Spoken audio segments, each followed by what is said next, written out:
In this video, we are going to talk about the key concepts and steps of the EVP, or the evidence-based practice. The key concepts of the EVP are the foundations or pillars on which EVP is built. All these elements are needed to properly develop EVP.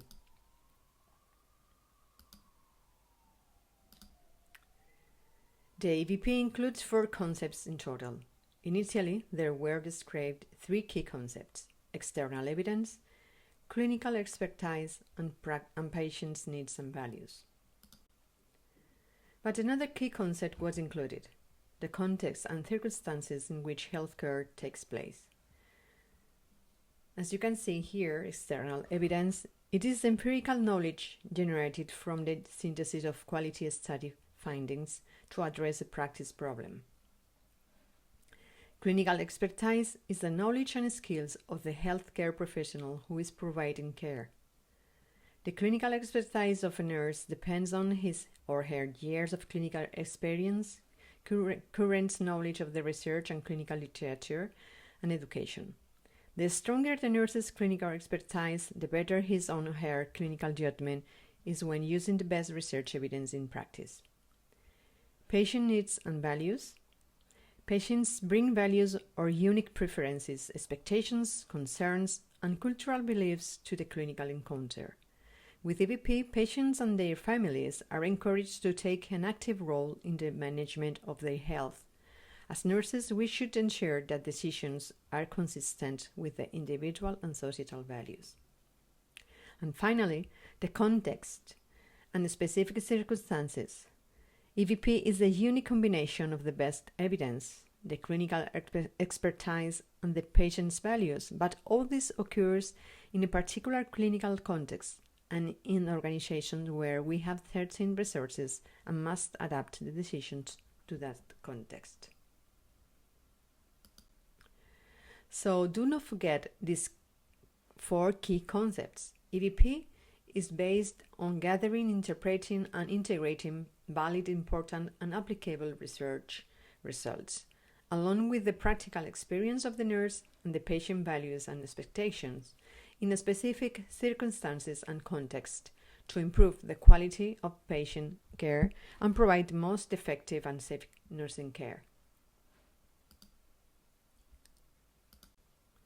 Using EVP in decision-making involves a structured process that follows a clear sequences of steps, guiding us to make better decisions in clinical practice.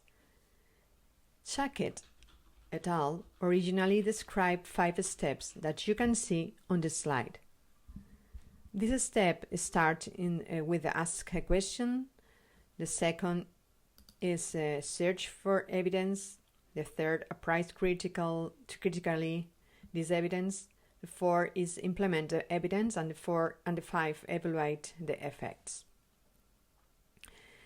This systematic process begins when the nurse is confronted with a clinical question from a clinical problem, and then ask a question, and continues with the search for the best relevant external evidence, step 2. Once the best evidence has been identified, the nurse proceeds by clinical appraising the evidence, step 3. Considering how to apply the results and making shared decision with patients, step 4. The final step is to evaluate the results of the changes applied in the clinical context. Step 5. Menlich expanded the EVP step of this process to 7 steps, including step 0, cultivate a spirit of inquiry within an evidence-based practice culture and environment. The other 5 steps are similar to the Sackett development by Sackett, and the 6th step is included by Melnick to disseminate the outcomes of the EVP decision or change.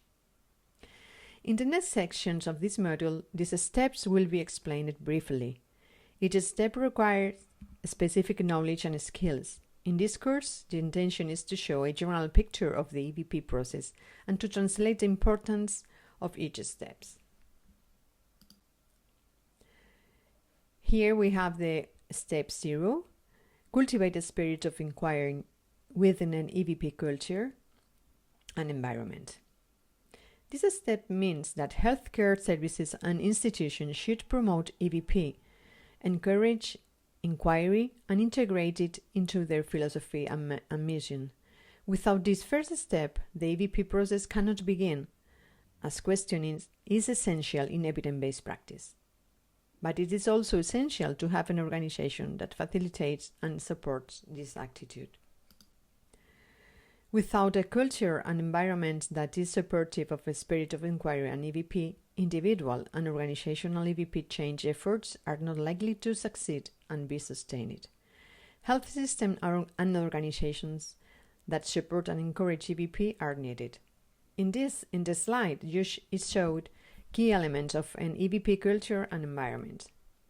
You can see that it is important to have a culture that supports EVP, training to the professionals in EVP, to have logistical and organizational aspects like computers or other elements that are important or tools to practice EVP, infrastructures, access to evidence, to have also positive attitude toward EVP, considering patients' care needs, standards and procedures based on EVP, and also to have EVP mentors.